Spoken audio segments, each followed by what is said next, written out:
Hello friends, welcome to exam T20 और हम लोग कवर कर रहे हैं उत्तर प्रदेश सामान्य ज्ञान। पिछली 2 क्लासेस हो चुकी हैं, ये तीसरी क्लास है और लगातार ऐसी क्लासेस के साथ हम कंप्लीट यूपी जीके देखने वाले हैं। तो यूपी स्पेशल जीके से रिलेटेड आपके कोई भी फैक्ट अगर अभी भी क्लियर नहीं है वो सारे होते जाएंगे। पिछली क्लासेस जिन्होंने भी नहीं देखा है वो देख लीजिए। इस चैनल पर यूपी जीके मैं करवा रही हूँ, जो कि यूपी SSC का कोई भी एग्ज़ाम हो, यूपी PCS हो या RO जैसे एग्ज़ाम हो, जिनमें भी यूपी जीके पूछा जाता है वो सब यहाँ पर कवर होगा। साथ में करंट अफेयर्स भी देखेंगे और जब ये सब्जेक्ट वाइज सीरीज़ कंप्लीट होगी तो मॉक टेस्ट भी करवाऊंगी। तो हर चैप्टर के जब मॉक टेस्ट भी आप कर लेंगे, कंप्लीट क्वेश्चंस के साथ प्रिपरेशन करेंगे, तो यूपी जीके का कोई भी प्रश्न गलत नहीं होगा। लेकिन पूरी क्लास ध्यान से देखिएगा। पिछली जो क्लासेस हुई हैं उनको ध्यान में रखते हुए अगला जो हमारा चैप्टर है वो है उत्तर प्रदेश का भौतिक विभाजन। हमने जो पिछला पढ़ा था चैप्टर, उसमें हम लोगों ने देखा कि हमारे यूपी को कितने ज़िलों में बांटा गया है, उसके कितने मंडल या संभाग हैं, वो सारे क्षेत्रों को देखा, लेकिन उसको हमने विभाजित किया है।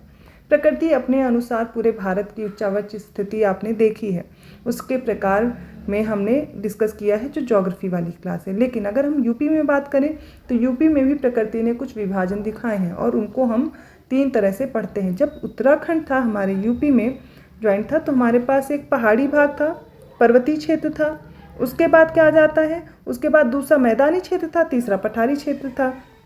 यहाँ पर उत्तराखंड वाला जो रीजन है वो मैं आपको दिखाती हूँ। तो आप देखेंगे ये जैसे मैप आपके सामने है। इस मैप में जब ये उत्तराखंड भी था हमारे पास तो ये क्या था, ये पर्वतीय क्षेत्र हो जा रहा था और यहाँ पर ये जो इनके नदियाँ बह कर के आ रही हिमालय से, उनकी वजह से एक मैदान निर्मित हो रहा है।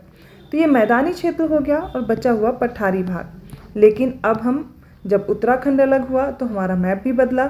मैप बदलने के साथ देखेंगे अब हम कितने प्रकार से विभाजन पढ़ते हैं अपने उत्तर प्रदेश का। ठीक है, जैसे हम ज्योग्राफी में डिस्कस करते हैं ठीक उसी प्रकार हम यूपी जीके भी देखने वाले हैं।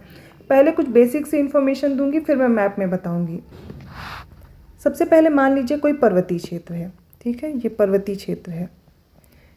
पर्वतीय क्षेत्र हिमालय को हम 3 भाग में पढ़ रहे हैं ना, तो ये जो शिवालिक वाली रेंज है वो मान लीजिए 3 भाग में है।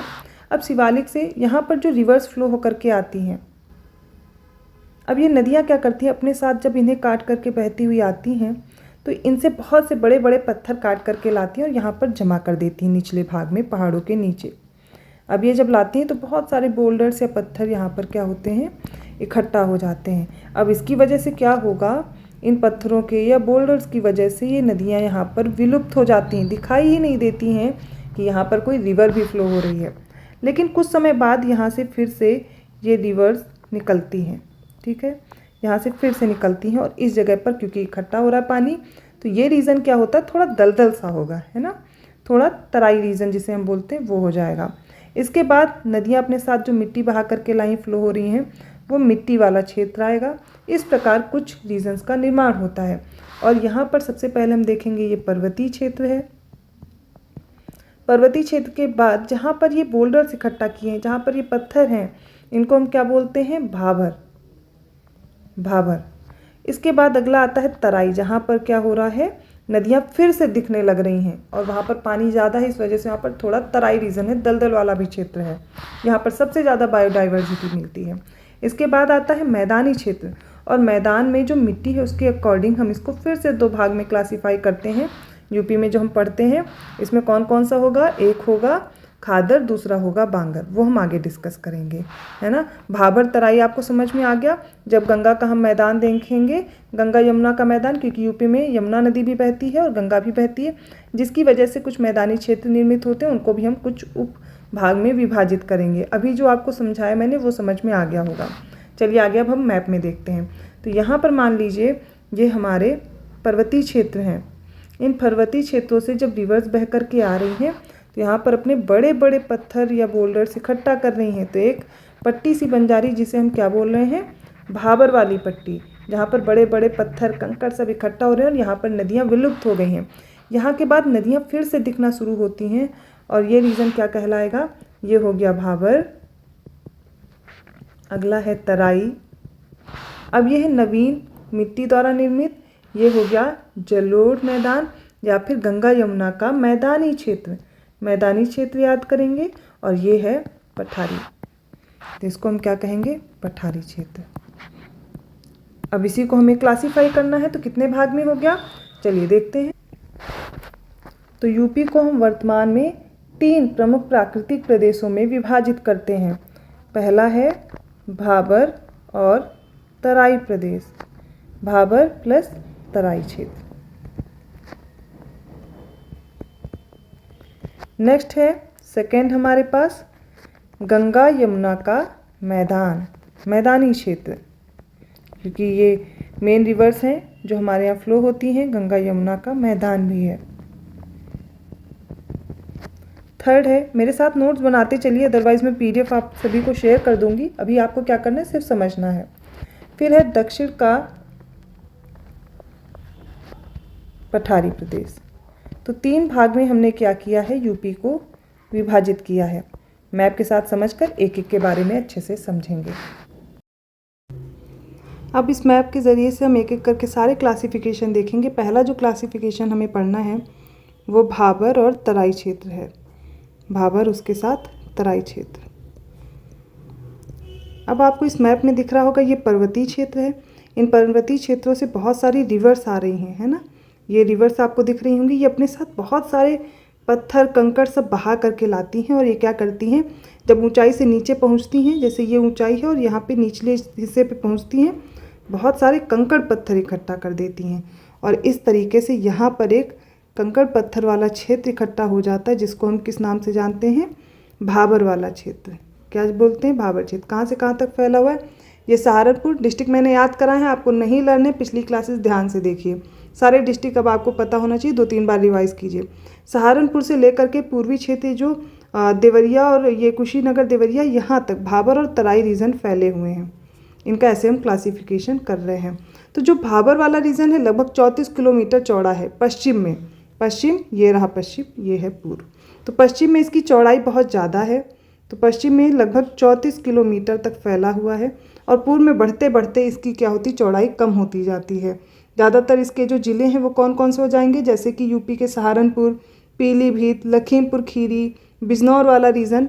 तो इन रीजन में ये ज़्यादातर फैला हुआ भाबर की चौड़ाई ज़्यादा है। यहाँ पर बड़े बड़े पत्थर से, अब इन पत्थर में जब नदियाँ घुसती हैं, बहुत सारे पत्थर बहा के लाएँ, तो इन पत्थरों में क्या होती, विलुप्त हो जाती हैं। यहाँ पर नहीं पता चलता कि इनमें नदियाँ भी आई हुई हैं, क्योंकि पत्थर बहा करके ला रही, वो इकट्ठा हो गए, इन्हीं के अंदर से वो फ्लो होती रहती। फिर कुछ समय बाद आपको वो बाहर निकलती हुई फिर दिखाई देंगी धाराएँ।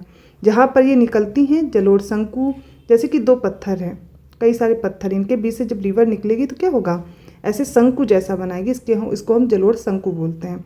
ऐसी आकृतियाँ निर्मित होंगी। यहाँ पर दलदल वाला, गाढ़ी मिट्टी वाला क्षेत्र, यहाँ पर जो गाद बहा करके लाई हैं, अवसाद इकट्ठा हो रहा है, इसकी वजह से इस रीजन को हम क्या बोलते हैं, ये हो जाएगा आगे तराई रीजन, जो कि पूर्वी क्षेत्र में चौड़ा है और पश्चिमी क्षेत्र में थोड़ा सा पतला है।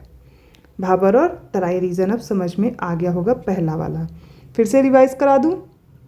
पश्चिम में सहारनपुर से लेकर के देवरिया कुशीनगर तक ये पूरा भाबर और तराई रीजन है। 34 किलोमीटर चौड़ा है भाबर रीजन पश्चिमी क्षेत्र में। पूर्वी क्षेत्र में पतला होता जाता है, सकरा होता जाता है, लगभग पीलीभीत तक इसकी चौड़ाई है और आगे पतला होता जाएगा। तराई रीजन पश्चिमी क्षेत्र में पतला है और आगे चौड़ा होता जाता है। तराई रीजन में आप देखेंगे यहाँ पर सहारनपुर से लेकर के देवरिया कुशीनगर तक ये तराई रीजन फैला हुआ है। इसमें सहारनपुर, बिजनौर, लखीमपुर खीरी, बरेली, पीलीभीत, बहराइच, गोंडा, सिद्धार्थनगर, गोरखपुर, महाराजगंज, देवरिया, कुशीनगर, बस्ती, ये सारे ज़िले आते हैं किसमें, तराई वाले क्षेत्र में। और ये खेती के लिए बहुत उपयुक्त है, जैसे कि गन्ना बोने के लिए, जहाँ गन्ना और गेहूँ, धान ऐसी फसलें बोई जाती है। और यहाँ पर ऐसी फसलें इसलिए ज़्यादा होती भी हैं क्योंकि उसके लिए काफ़ी उपजाऊ होता है। यहाँ पर एक मिट्टी जो ऊंचाई वाले क्षेत्र में मिलती है उसको राढ़ नाम से जानते हैं। जलोढ़ मृदा जो पाई जाती है यूपी में, इसे राढ़ नाम से जानते हैं। अगर नाम दे करके मिट्टी पूछ ली जाए तो कन्फ्यूज़ नहीं होना। पहला क्लियर हो गया। दूसरा क्लासिफिकेशन हमें देखना है। दूसरा है हमारे पास कौन सा, दूसरा अभी हम लोगों ने पढ़ा था मैदानी क्षेत्र। तो गंगा और यमुना का जो मैदानी क्षेत्र है, दूसरा मैदानी क्षेत्र। मैदानी क्षेत्र ये रही यमुना रिवर, है ना, और ये रही गंगा रिवर। अब इन नदियों की बहुत सारी ट्रिब्यूटरीज हैं जो अपने साथ क्या कर रही हैं, बहुत सारी गाद मिट्टी बहा करके ला रही हैं। बाढ़ लेकर के आती है, अपने साथ पानी लेकर के आती, जिनसे क्या होती है, जो अवसाद इकट्ठा होता है उसकी वजह से मैदानों का निर्माण हुआ है। ज्योग्राफी में भी हमने समझा है कि नदियों के द्वारा कैसे गाद ला करके भरा जाता है, पाटने की वजह से यहाँ पर जो एक समतल मैदान का निर्माण हुआ है। अब ये मैदान, इसमें क्या होता है, गंगा, इसको भी हम कई पार्ट में क्लासीफाई करते हैं। जैसे गंगा यमुना मैदानी क्षेत्र हमें समझना है तो इसको भी हम 3 पार्ट में सब क्लासीफाई करते हैं। कौन कौन से? पहला तो ऊपरी मैदानी क्षेत्र है, ठीक है। दूसरा कौन सा आ जाता है? दूसरा मध्य मैदानी क्षेत्र है। तीसरा पूर्वी मैदानी क्षेत्र है। सबसे चौड़ा या सबसे लंबा आप देखेंगे तो गंगा यमुना का ऊपरी मैदान का विस्तार है, जो लगभग 500 किलोमीटर लंबाई में और लगभग 80 किलोमीटर की चौड़ाई में फैला हुआ है। इसके बाद जो मध्य मैदानी क्षेत्र आता है, इसमें आप ज़्यादातर ज़िले देखेंगे कौन कौन से आएंगे, जैसे कि सहारनपुर है, मथुरा, इधर ये आगरा और बदायूं, मुरादाबाद, बरेली, ये वाले क्षेत्र सारे किस में आ जाएंगे? मध्य मैदानी क्षेत्र में। तो हम सबसे पहले इसको क्लासीफाई कर रहे हैं, गंगा का जो मैदानी क्षेत्र है उसमें गंगा यमुना का ऊपरी वाला क्षेत्र, ऊपरी क्षेत्र के बाद मध्य मैदानी क्षेत्र, और तीसरा ये पूर्वी क्षेत्र हमें याद रखना है, जिसमें कौन कौन से ज़िले आ जाएंगे? वाराणसी, जौनपुर, गाजीपुर, आजमगढ़, बलिया, मिर्ज़ापुर, सोनभद्र और भदोही। अब इस मृदा का जो निर्माण हुआ है इसको 2 भाग में पढ़ते हैं। कौन कौन सी मृदा है? तो आपने देखा होगा जब नदियाँ अपने साथ बहा करके लाती हैं तो मृदा बहुत ही उपजाऊ होती है, जिसको हम जलोढ़ मृदा बोलते हैं। इसमें भी 2 पार्ट में आप बांगर और खादर देखते हैं, बांगर और खादर, ठीक है। बांगर क्या होती है? ये पुरानी जलोढ़ मृदा होती है, खादर नई जलोढ़ मृदा होती है। नदी अपने साथ बहा करके लाती रहती हैं, जो नई मृदा उनके साथ में आती है वो कहलाती है खादर, और जो पीछे होती जाती है वो होती है बांगर। तो बाढ़ के साथ ये बहुत सी उपजाऊ जो तत्व होते हैं वो अपनी मिट्टी में बहा करके लाती हैं और उन्हीं को एक जगह इकट्ठा करती रहती हैं, जिसकी वजह से आप देखेंगे ये गंगा यमुना का मध्य जो मैदानी क्षेत्र है इसका निर्माण हुआ है। ये सारा कब बना है? तो इसका निर्माण हुआ अभी नूतन या अति नूतन युग में हुआ है, जब नदी घाटी में अवसाद भर रहे थे उस समय की ये बात है। वैसे ये प्रश्न आपसे ज्योग्राफी में बनेगा, इसमें नहीं पूछा जाएगा, इसलिए कंफ्यूज नहीं होंगे। ये जो मैदानी प्रदेश है मैंने इसका ढाल बता दिया है। पहले हमने क्या पढ़ा है? भाबर और तराई क्षेत्र। उसके बाद हमने गंगा यमुना का मध्य मैदानी क्षेत्र पढ़ा है। क्योंकि क्या होता है जब नदियाँ बाहर निकलती हैं, विलुप्त हो जाती है ना भाबर क्षेत्र में, भाबर के बाद जब बाहर निकलती है तो तराई क्षेत्र आता है, और उसके बाद जो अपने साथ मिट्टियाँ बहा करके लाती हैं उन्हें एक जगह पाटती हैं या अवसादों को भरती रहती, जिनके कारण एक उपजाऊ मैदान का निर्माण हुआ है। उसे हम क्या बोलते हैं? गंगा यमुना का मैदानी क्षेत्र बोलते हैं। अब ये काफ़ी उपजाऊ है, हर प्रकार की फसल यहाँ पर बोई जाती है, हर प्रकार की फसल यहाँ पर हो सकती है।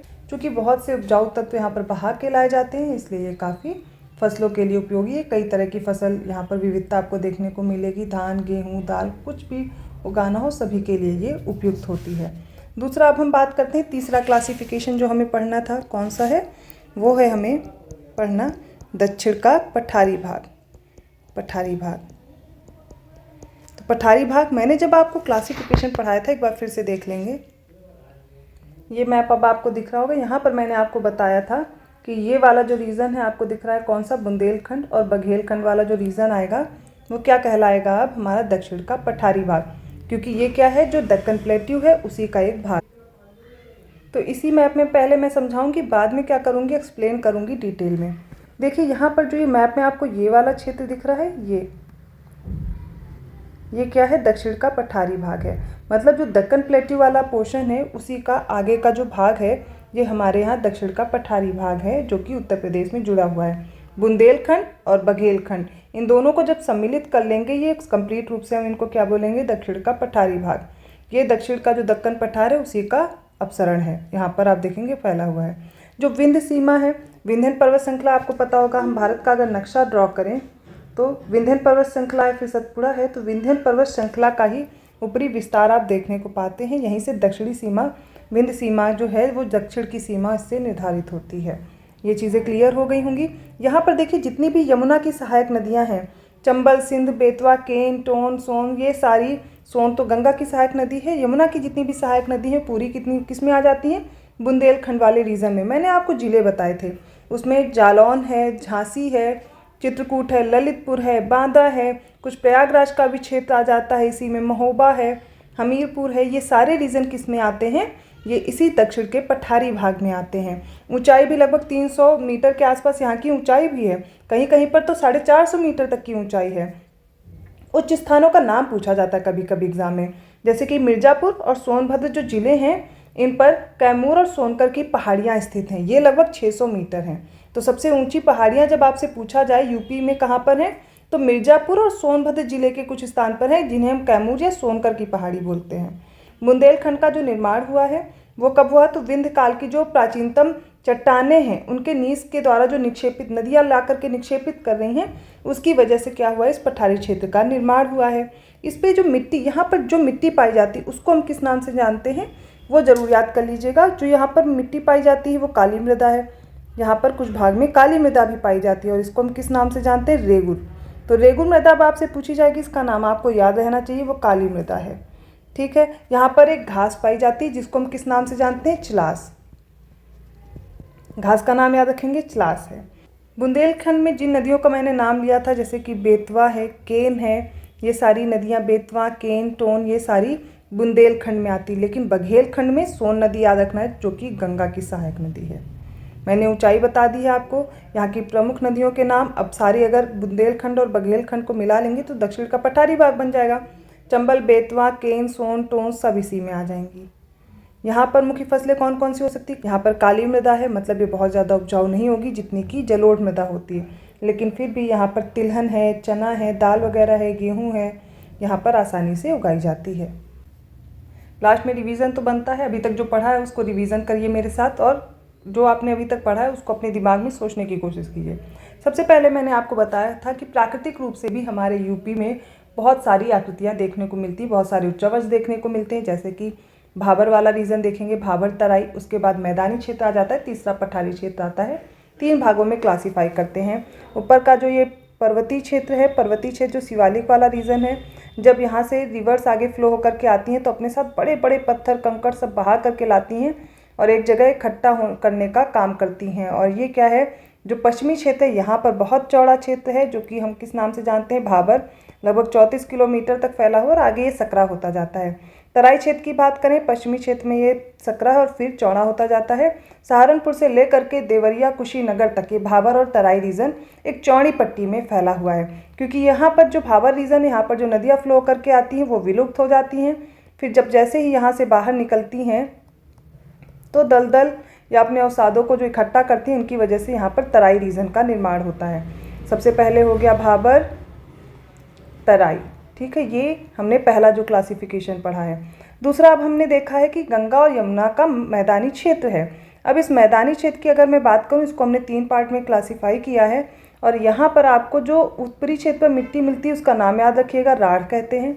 दूसरा, यहाँ पर आपको बांगर और खादर, 2 नाम पता चलेंगे जलोढ़ मृदा का, बांगर और खादर। ये क्या है, तो नदियों द्वारा बहाए गए जो अवसादों के द्वारा मिट्टियाँ लाई जाती हैं उसी का नाम है। बांगर पुरानी मृदा होती है और खादर नई मृदा होती है, मतलब ये उपजाऊ ज़्यादा होती खादर बांगर के कंपैरिजन में। इतना याद हो गया। यहाँ पर सहारनपुर से लेकर के अब इधर जितने भी जिले आएंगे, सारे डिस्ट्रिक्ट मैंने आपको बताए हुए ये गंगा यमुना के मध्य क्षेत्र में आ जाएंगे, मतलब मैदानी वाला क्षेत्र। सेकंड क्लासिफिकेशन भी मैंने बता दिया। अगला क्लासिफिकेशन देखते हैं क्या है, ये है बुंदेलखंड और बघेलखंड वाला रीजन, जिसको हम बोलते हैं दक्षिण का पठारी भाग। दक्षिण के पठारी भाग में हमें क्या देखना है कि दक्कन प्लेट्यू का ही पार्ट है। सबसे पहले तो यही समझना है, मतलब ये एक तरह का पठारी रीजन है। यहाँ पर जो काली मृदा पाई जाती है उसे हम रेगुर नाम से जानते हैं, रेगुर का नाम याद रखेंगे। यहाँ पर जो ज़िले हैं उनका नाम याद होना बहुत ज़रूरी है कि जालौन, झांसी, इस तरीके से चित्रकूट, कुछ क्षेत्र कहाँ का आ जाता है, प्रयागराज का भी आता है, हमीरपुर, महोबा, ये सारे ज़िले आ जाते हैं। बुंदेलखंड और बघेलखंड जब दोनों रीजन मिलाएंगे तो दक्षिण के पठारी भाग का निर्माण होता है। इसकी ऊंचाई की बात करूं तो लगभग अप्रॉक्सीमेट वैल्यू बता रही हूँ 300 मीटर है, लेकिन कहीं कहीं पर ये ऊंचाई 600 मीटर की भी है। वो कहाँ पर है, तो मिर्ज़ापुर और सोनभद्र में। यहाँ पर जो सोनकर की पहाड़ियाँ हैं और कैमूर पहाड़ियाँ हैं, यहाँ पर कैमूर और सोनकर की पहाड़ियों की ऊंचाई आपको याद रखना है लगभग 600 मीटर तक भी है। ये काफ़ी ऊंचा क्षेत्र है, यहाँ से प्रश्न पहले पूछा गया इसलिए मैं बता रही हूँ। बघेलखंड में बहुत सारे टीले पाए जाते हैं। यहाँ पर नदियाँ कौन कौन सी हैं, ये यमुना रिवर फ्लो होती है, अब इनसे बहुत सारी रिवर आकर के मिलती हैं, जैसे कि केन, टोंस, बेतवा, सिंध, ये सारी। और ये जो बघेलखंड वाला रीजन है यहाँ पर सोन रिवर याद रखनी है। इस तरीके से आपका 3 तरह से क्लासिफिकेशन हुआ और क्विक रिवीजन हम लोगों ने किया। आई होप आपको समझ में आया होगा। कहीं भी इस विभाजन में अगर आपको कन्फ्यूज़न रह जाता बताइएगा, मैं फिर से एक्सप्लेन कर दूंगी। मैपिंग आपको क्लियर है कि नहीं, मैं बहुत ज़्यादा लिखने पे ध्यान नहीं दे रही हूँ या फिर बहुत ज़्यादा आपको नोट्स रटाने पे ध्यान नहीं दे रही हूँ। एक बार कॉन्सेप्ट क्लियर हो जाएगा, क्लास से अच्छे से समझिए, PDF में शेयर कर दूँगी, उसकी कोई दिक्कत नहीं है। जब क्वेश्चन सॉल्व करेंगे तो ये काफ़ी हेल्प करेगा। आप देखेंगे कि मैथ्स इतने अच्छे से तैयार हो गया है कि आप जगह जगह वो जो बुक्स रट रहे हैं वो नहीं रटना पड़ेगा। बस मैथ को अच्छे से समझिए। वीडियो कैसा लगा कमेंट करके ज़रूर बताइएगा। अगली क्लास फिर से आपको कल मिल जाएगी। पिछली क्लासेस नहीं की हैं वो कर लीजिए। और वीडियो मैंने फिर से कहा, अगर अच्छा लगा है, आपके लिए हेल्पफुल रहा है तो लाइक कीजिए, सब्सक्राइब कीजिए और लोगों को शेयर करते रहिए।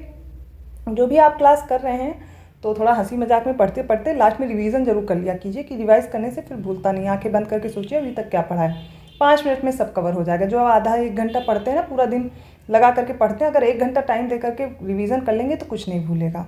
तो मैं मिलती हूँ अगली क्लास में। अदर वीडियोज़ का नोटिफिकेशन मिल जाए तो बेल आइकन प्रेस करना मत भूलिएगा। ये सभी एग्ज़ाम के लिए UP GK की क्लास है और आगे हम हिंदी की भी क्लास कंटिन्यू करेंगे, जो कि UPSI या फिर आप UP पुलिस या अदर कोई भी एग्ज़ाम दे रहे हैं, हिंदी भी आपके लिए हो जाएगी। तो मैं मिलती हूँ अगली क्लास में। धन्यवाद।